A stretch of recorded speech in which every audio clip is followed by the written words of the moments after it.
En el nombre del Padre, del Hijo y del Espíritu Santo. Amén.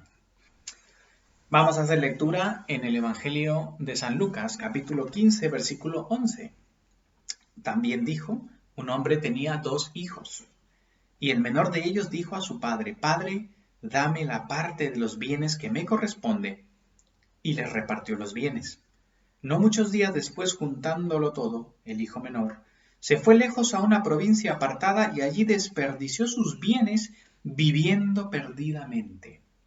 Y cuando todo lo hubo malgastado, vino una gran hambre en aquella provincia y comenzó a faltarle. Y fue y se arrimó a uno de los ciudadanos de aquella tierra, el cual le envió a su hacienda para que apacentase cerdos. Y deseaba llenar su vientre de las algarrobas que comían los cerdos, pero nadie le daba. Y volviendo en sí, dijo, ¿cuántos jornaleros en casa de mi padre tienen abundancia de pan y yo aquí perezco de hambre?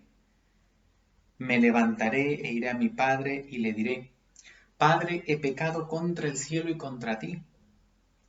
Ya no soy digno de ser llamado tu hijo. Hazme como a uno de tus jornaleros. Y levantándose, vino a su padre, y cuando aún estaba lejos, lo vio su padre y fue movido a misericordia. Y corrió y se echó sobre su cuello y le besó. Y el hijo le dijo, Padre, he pecado contra el cielo y contra ti, y ya no soy digno de ser llamado tu hijo. Pero el padre dijo a sus siervos, sacad el mejor vestido y vestidle. Poned un anillo en su mano y calzado en sus pies. Y traed el becerro gordo y matadlo y comamos y hagamos fiesta. Porque este mi hijo, muerto era y ha revivido. Se había perdido y es hallado. Señor, bendice tu palabra en nuestros corazones, te lo pedimos por amor de Jesucristo. Amén. Amados, siguiendo con estas breves reflexiones acerca de la conversión, hoy quería hacer una breve meditación acerca de este pasaje, esta parábola tan famosa del hijo pródigo. Esta parábola es motivada por una controversia del Señor Jesús con los fariseos, ¿verdad? Dice al inicio del capítulo que se acercaban a Jesús todos los publicanos y pecadores para oírle, y los fariseos y los escribas murmuraban diciendo, Este a los pecadores recibe y con ellos come. Motivado por esta controversia, el Señor les va a enseñar a través de 3 parábolas unas verdades fundamentales acerca del corazón de Dios. El Señor empieza en ese capítulo con la parábola de la oveja perdida y de la moneda perdida. En estas 2 parábolas, el Señor les está mostrando a estos fariseos con corazones endurecidos y tan vacíos de misericordia, les muestra el amor de Dios, el amor salvador de Dios.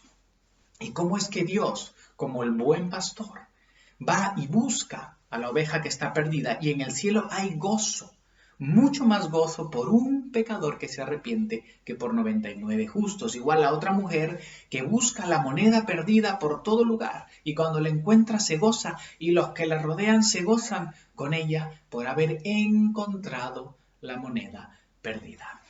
Eso muestra el corazón de Dios y la alegría que hay, el gozo que hay en el cielo cuando un pecador es encontrado, cuando un pecador se vuelve al Señor. Y ahí es justo cuando el Señor empieza con esta parábola del hijo pródigo. Es muy interesante porque nos habla de este padre con 2 hijos.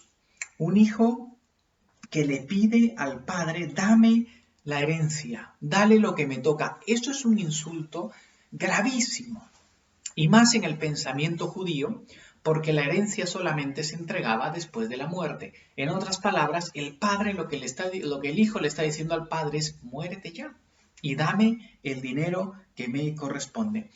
Era una ofensa gravísima. Este hijo, en total rebelión contra su padre y amándose a sí mismo, decide dejar al padre, pedir lo que le corresponde y abandonar el amor que tiene hacia su padre. Y de hecho lo hace.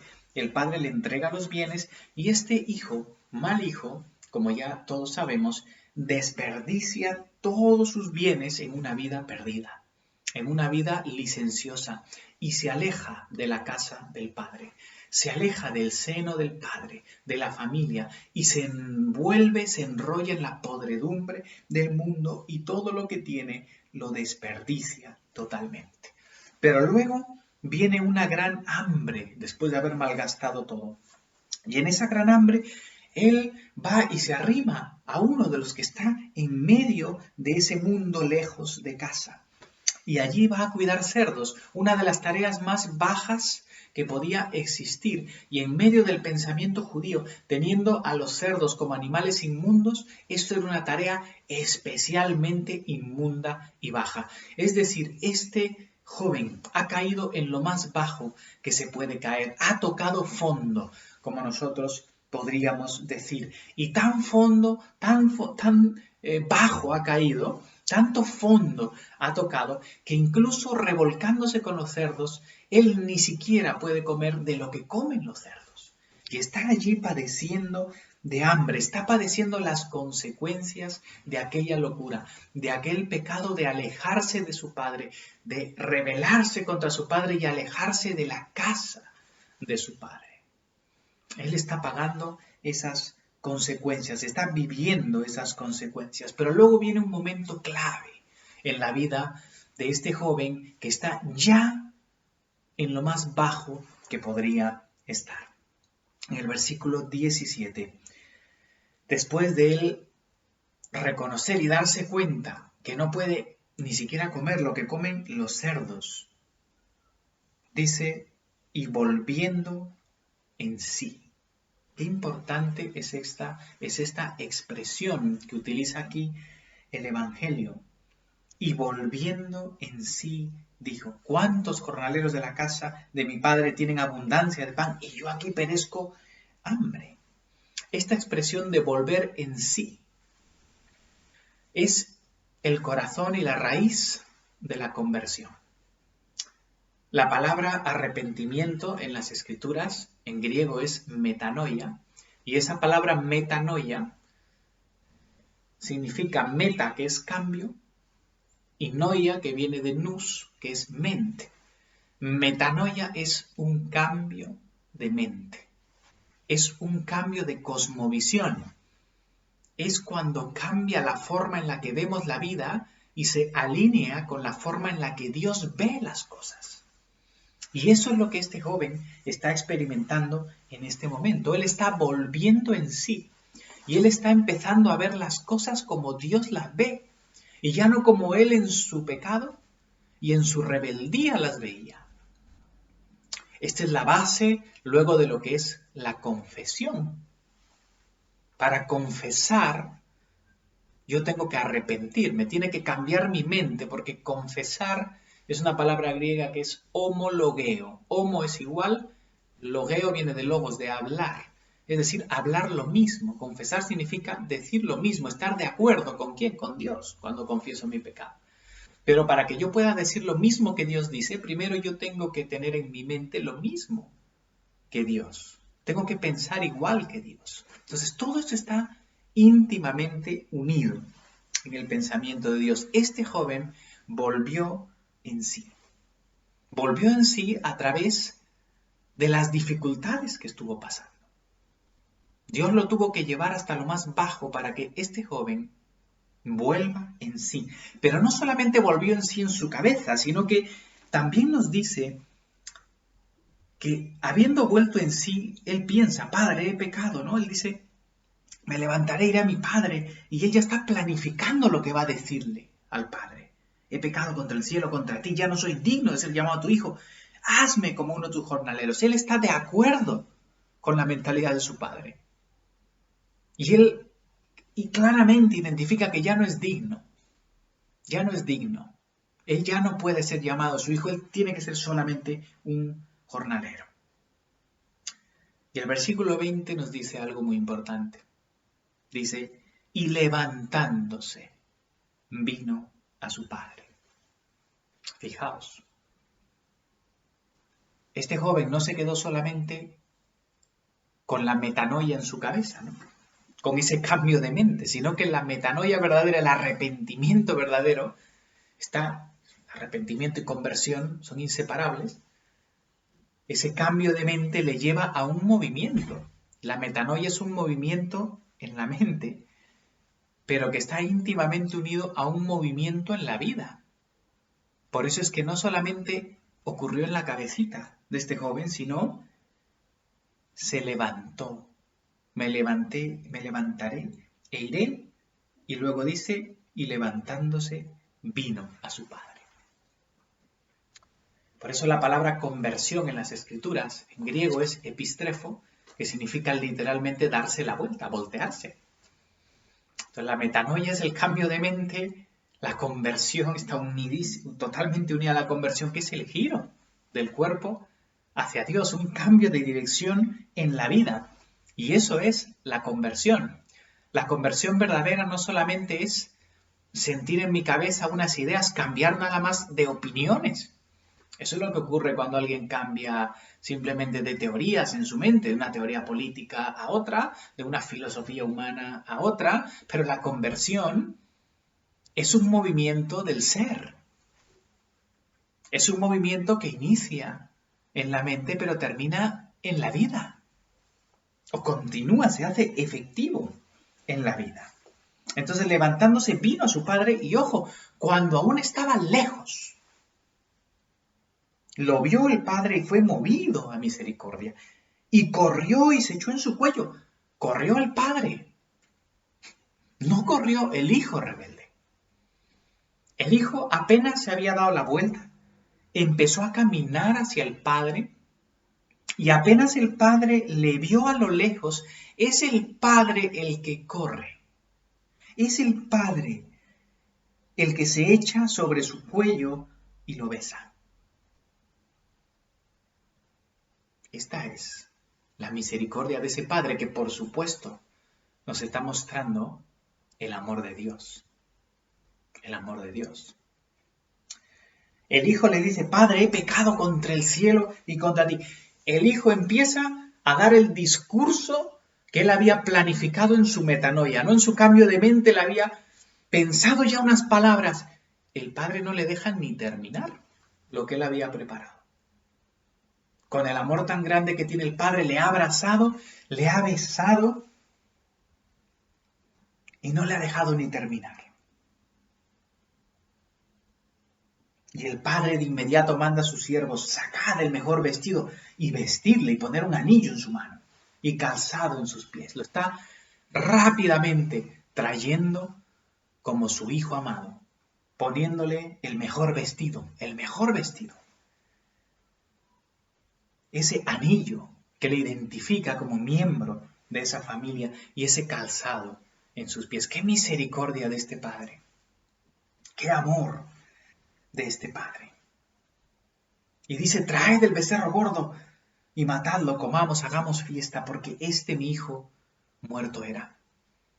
Su hijo estaba muerto en el pecado, entregado a la muerte, a la corrupción, pero ha revivido. Ha revivido. Estaba perdido, como esa oveja perdida, como esa moneda perdida, pero es hallado. Y comenzaron a regocijarse. ¡Qué maravilloso! Porque esta parábola nos da la conclusión perfecta y el sentido perfecto de la parábola de la oveja y de la moneda. Así como esa oveja perdida y esa moneda perdida, este joven estaba perdido. Pero en la parábola de la oveja y de la moneda, es el pastor y la mujer quienes salen a buscar la oveja y la moneda. En esta parábola, ¿cómo es que el padre busca al hijo? Pues por supuesto esta es una metáfora de la relación de Dios con nosotros. La gracia de Dios es tan grande que Él permite que pasemos situaciones muy duras en la vida muchas veces. Nos hace tocar fondo para darnos la ocasión de que nosotros volvamos en sí. Nos arrepintamos y nos volvamos, nos levantemos y nos giremos para ir a Dios. Este joven, perdido en su pecado, habiendo disipado todo, fue buscado por Dios a través de la aflicción. Dios nos lleva muchas veces hasta los caminos de la aflicción y hasta tocar fondo y a pasar situaciones difíciles, duras. Porque allí vamos a encontrar la gracia de Dios que nos llama. Vuélvete a mí, arrepiéntete y vuélvete a mí con todo tu corazón. Ven hacia mí. Y en cuanto el ser humano oye la gracia de Dios y recibe esa gracia de Dios, ese llamamiento de Dios, y el hombre responde y se da la vuelta, apenas te giras y das un paso, viene la sobreabundante gracia de Dios. Es el Padre el que corre hacia el Hijo. Es el Padre que corre hacia el rebelde y lo abraza. Lo abraza. Esa es la poderosa gracia de Dios, que te llama, te busca. Cuando tú respondes a esa preciosa gracia, te arrepientes, entiendes, alineas tu mente con la mente de Dios, reconoces tu pecado, reconoces tu miseria, tu indignidad, tu necesidad de perdón, tu necesidad de clamar y pedir misericordia, y te vuelves y resuelves moverte y girar tu vida y decir, voy. Apenas haces eso y das ese paso, la gracia de Dios viene como un tren. Ese Padre viene corriendo y se echa en tu cuello y te coge. Esa es la gracia y el amor de Dios. Y te hace su hijo o te recibe nuevamente si te habías apartado. Y te pone el mejor vestido. Por eso en Gálatas dice que nosotros somos revestidos de Cristo en el bautismo, ¿no? Somos revestidos de Cristo en el bautismo. Y pone anillo en nuestra mano. El bautismo es efectivamente esa señal y ese sello de nuestra fe. Somos revestidos, somos sellados con un anillo, son puestos calzados en nuestros pies, el Espíritu de Dios.